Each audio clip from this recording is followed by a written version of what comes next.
Good morning. Time to do the budget book. So yesterday I didn't spend any money. I came right home after my appointment. So I'm glad I have health insurance. So anyway, no coffee again this morning because I have to go have another test. So I won't have coffee till this afternoon when I get home. But anyway, I really haven't had too much time to spend any money. I've been busy, which is good, keeping busy doing other things.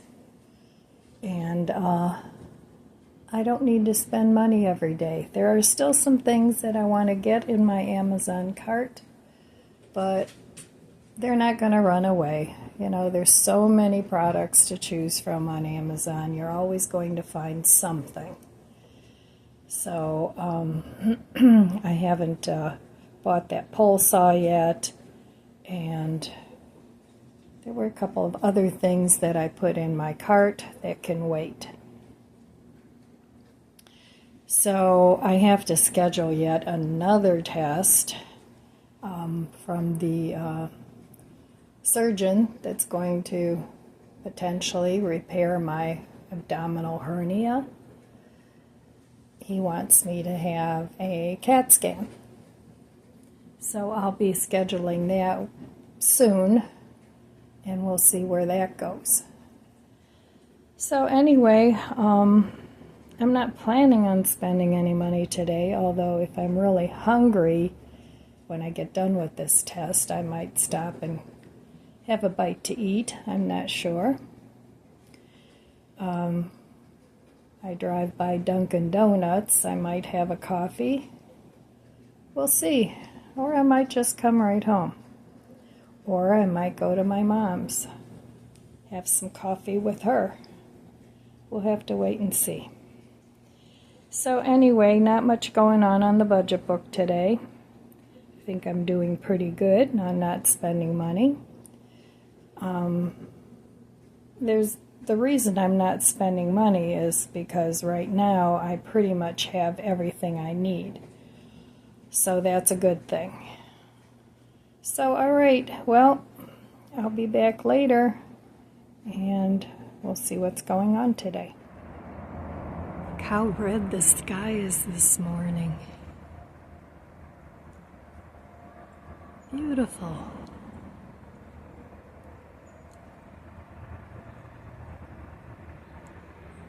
Sailor's warning.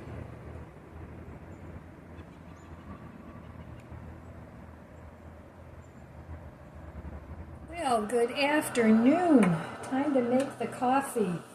Finally got back from my test, and I have to say it was a HIDA test, H-I-D-A, and it looks at your gallbladder and your liver and sees if those are working right. Well, it's done in nuclear medicine again, and I have to say that was the most relaxing test I've ever had. You have to lay there for an hour. They inject you with something, and you have to lay there, try not to move a whole lot. And then once that hour's up, they inject you with a second solution. And one is to see how the gallbladder fills up, and the other one is to see how it empties out. So we'll see how it comes out.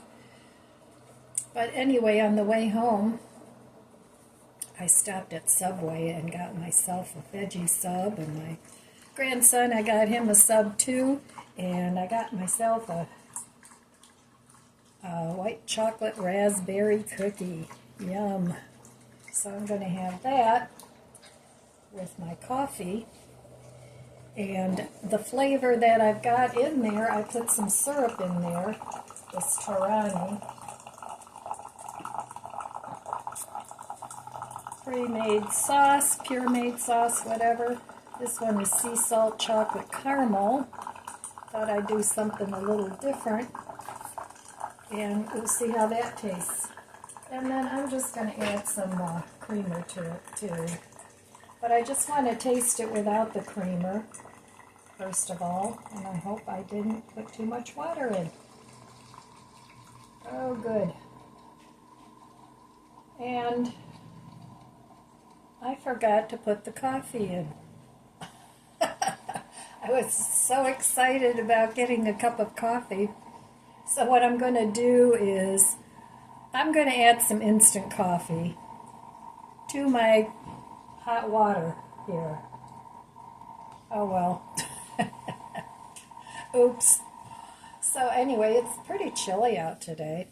It's supposed to go up to 65, but I don't know if it's going to make it that far. But the breeze is really chilly out there, but it is nice and sunny. So anyway, well, I'm going to go ahead and add some instant coffee to my cup and eat my cookie, and I'll be back later. All right, well, cheers. I'm going to enjoy my coffee here. So what I ended up doing was I just added some instant coffee to the hot chocolate caramel water. Actually, I tried the hot chocolate caramel water just by itself on its own, and even that was good. So it's pretty darn good, pretty tasty. So anything in a pinch, right? Well, when I was younger, I used to drink instant coffee all the time. I had a percolator at one point, but it was just easier to make instant coffee. So it's not like it is today where you have the single-serve coffee makers and all that. I love mine. But back in the day, you know, you had to brew your coffee in a percolator. So, and you can still buy them on Amazon too. I know some people like that. So I still have the kitchen cart, the old one, here in the kitchen. I have to get my grandson to help me move that out in the garage, but first I have to make a little space in the garage so that I can keep that out there and then have my other grandson come over and put together my pizza oven that I actually bought for my prepper stash, but I'll use it too because I thought, you know, it would be handy to have a propane oven so that, you know, if the power goes out, because I have an electric stove, so if the power goes out, then, you know, I'll still be able to bake something if need be. So that Subway really hit the spot today. I was going to go home, but then I thought, well, I didn't take anything out of the freezer, and I had lots of cheese, but I didn't feel like having a cheese sandwich, so Subway sounded really good. So I ended up spending $20, and I got 2 subs, I got 3 cookies. Subway's cookies are really, really good. I got a white chocolate raspberry one and 2 chocolate chips. And then I guess with the 2 subs, I got 2 free soft drinks with it. So it came to $19 and something, and then I left a tip. So, but anyway, that's enough for me for 2 meals. I can't eat a whole 12-inch sub at one sitting. So I'll have that for another meal, maybe lunch tomorrow. So that way, if you take your restaurant meals and don't eat all of it, just stop eating when you're full and save the rest for another meal. You can save a lot of money that way too. So over the years, I've learned to really, really stretch my food money. I mean,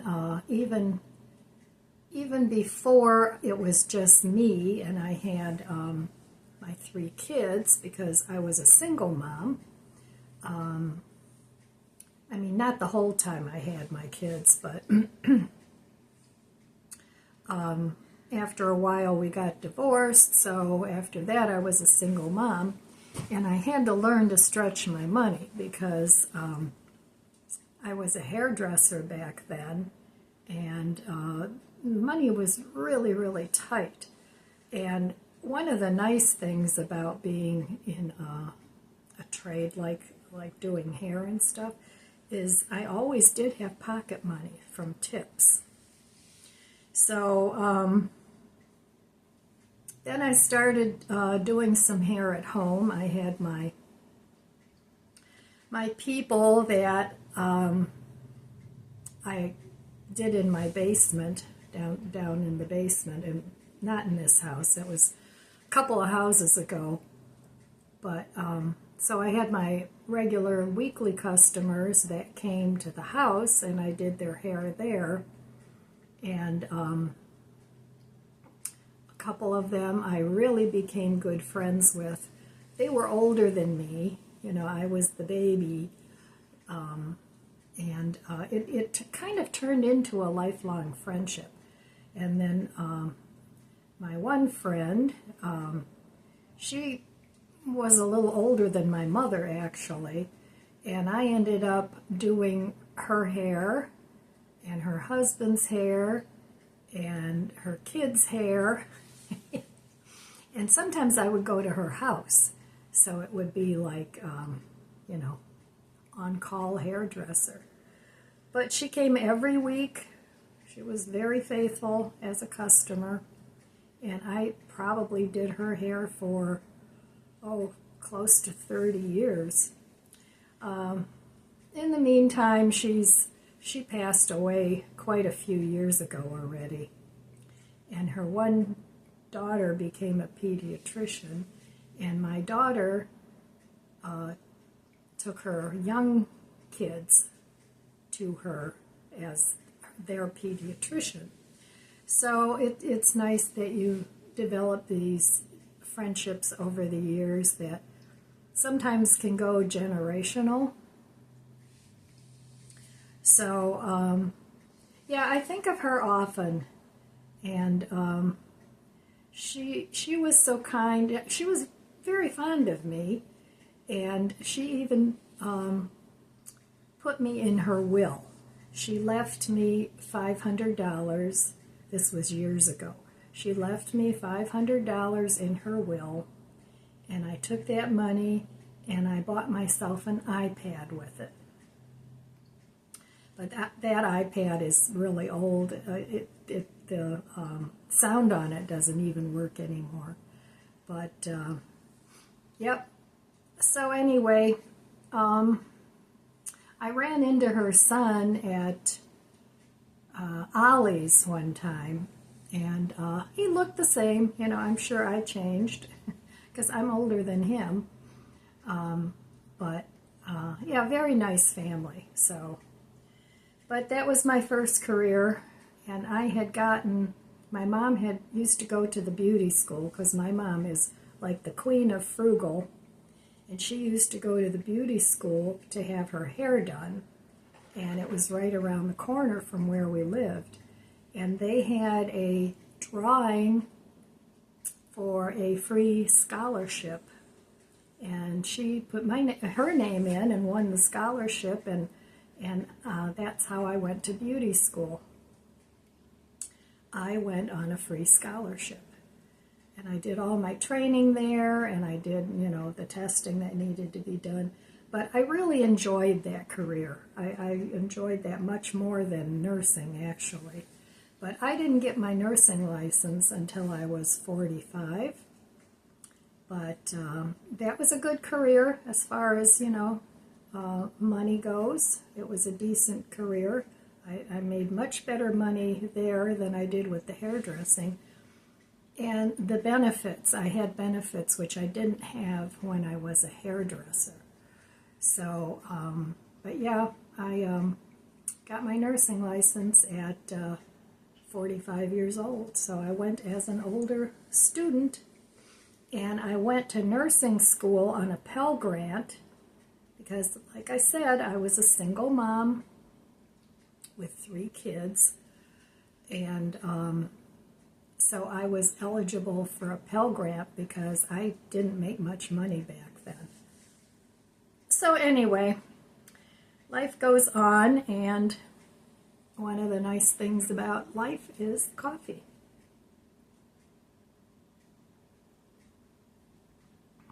I like that syrup. It's very tasty. So, all right, my friends, I don't know how much I'm going to get done today yet. It's getting to be late afternoon, and you all know that's kind of my my downtime. So anyway, that's all I have for you today. I want to wish you abundant blessings. I love you guys. Be good to yourself. Be good to others. God bless you, and I'll see you next time. If you enjoyed this video, please subscribe, comment, and like. It helps my channel grow. Don't forget to share, and thanks for watching.